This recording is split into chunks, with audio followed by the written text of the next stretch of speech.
Oh, jingle smelt, jingle all the smelt. Oh, hey there, didn't see you. Blake here with Washington Fish Quest. Well, it's that time of the year again when I do a cutting room floor theater.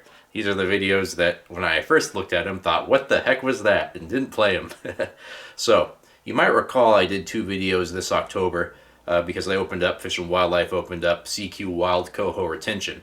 So I did a video on that, and then I also did a video on jack mackerel. What I didn't show you, that was a one-night trip. I went up there with my buddy Tony, and on that first day, we arrived with about an hour and a half to fish. So we went over to Marine Area 4, I don't know if they're calling it 4B or 4-3 these days, but Inner-Neah at any rate. And we were going to target rockfish. However, there was none to be found. We just got into a bunch of kelp Greenling. I didn't play this video for 3 reasons. 1, you've seen me do that with the kelp Greenling before. 2, right when we arrived, Tony caught the Greenling of the trip. It was really big, and I didn't have the camera rolling, so I missed that, so that stunk. And then 3, sometimes if you notice me slurring my speech and stuff and just kind of stuttering around in my videos, it's because I'm actually just like tired, like from work the previous day or even maybe that morning. So it was one of those videos where I looked at it and I went, I did a really terrible job of hosting there. So at any rate, without further ado, here is the giant kelp Greenling of Inner-Neah Bay. Hey Washington Fish Questers, Blake here. Well, boy am I excited. It's kind of a lost salmon season for me. My buddy Tony and I are out here with his Boston whaler, and we're going to get out here just for a one-nighter out at CQ. The point of this video, though, is we are just going to go into Marine Area 4 there and see if we can't get a quick limit of our 7 rockfish apiece in East Marine Area 4 there. I look forward to seeing how this Boston whaler handles. I've never fished in a whaler. They're such cool boats. And Tony put a lot of work into this boat. It was like a project boat of his. So this should be a blast. So join us as we jet out to Marine Area 4-3. Bye. And away we go. Woo!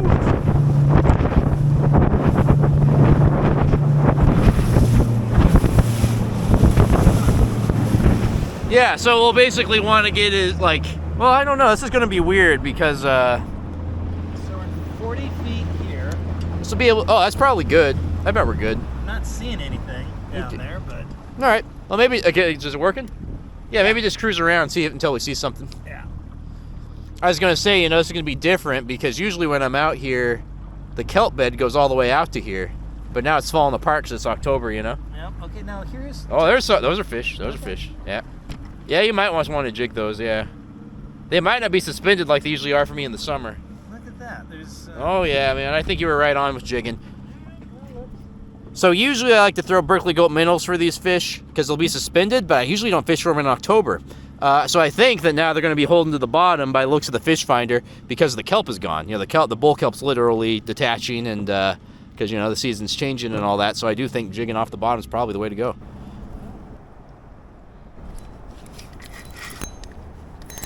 Is that fish? I think it's a fish. Ready. Yeah, it's a fish. I'll drag us over to the restroom. Yeah. Now, this fish was suspended, so it's more likely a black rockfish. Oh, yeah. Nice spot flashing. Oh, it's a kelp Greenling. What the heck? I don't mind that, but... Yeah. I'm looking at that rod. I should have brought my light. Yeah, I'll put my light rods in. Yeah. Hey, what's this? Oh, not a kelp Greenling, I think. Oh, no, it's a rockfish. Oh, good. I think I barely have it. that's a quillback, so that means we can't retain it. Oh, yeah. I can. Yep. Oh, there he goes. So I don't think you can probably see that, but that was a quillback. So out here you can only retain black, deacon, blue. I think it was yellowtail. I think you can keep a yellowtail now. They didn't used to be that way, but those are only 4, I believe.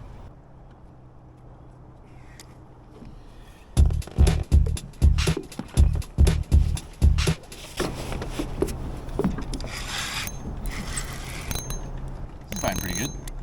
Whoa.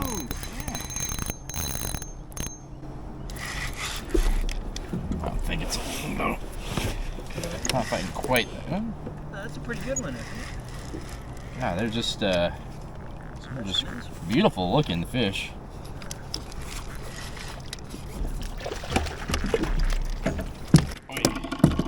Oh, that's a pretty nice one.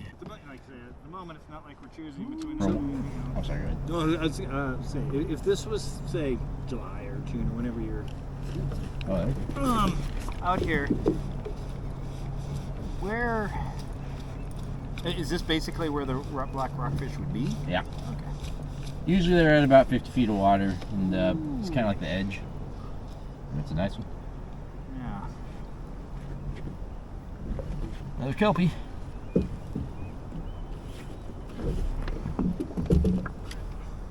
Alright. Alright, we're at 5 kelp greenlings. Plan was rockfish, but we're just punishing the greenlings. Something good for me to keep in mind in October, I suppose.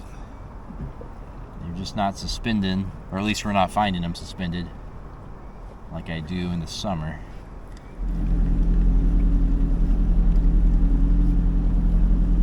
I think it was just Worth a shot, though. yeah. Got something on, but I think it's just probably a smaller kelp greenling. All right. Whoa, whoa, burying me. Bite. Oh, it's a small ling.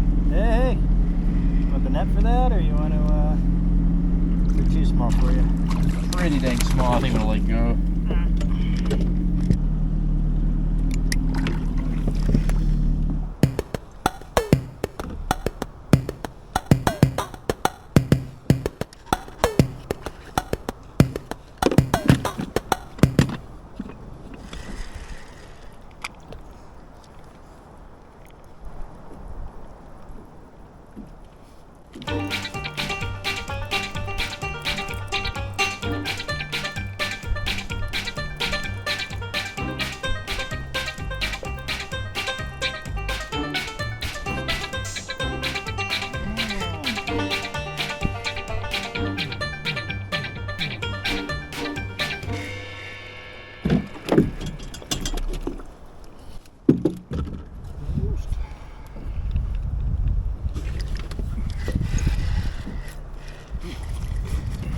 See, I think I got hit too.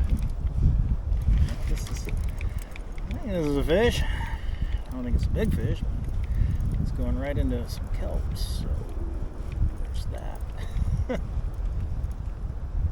It's just what the heck? Think that one's good enough? Oh yeah.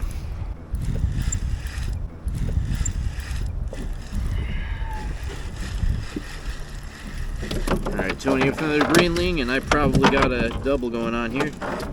Indeed-a-do.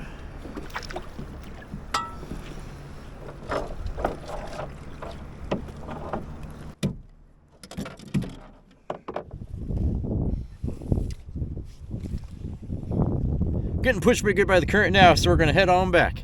Got a lot of greenling, had a great time, and good for me to note that the rockfish don't suspend around this area in October like they do in July and August.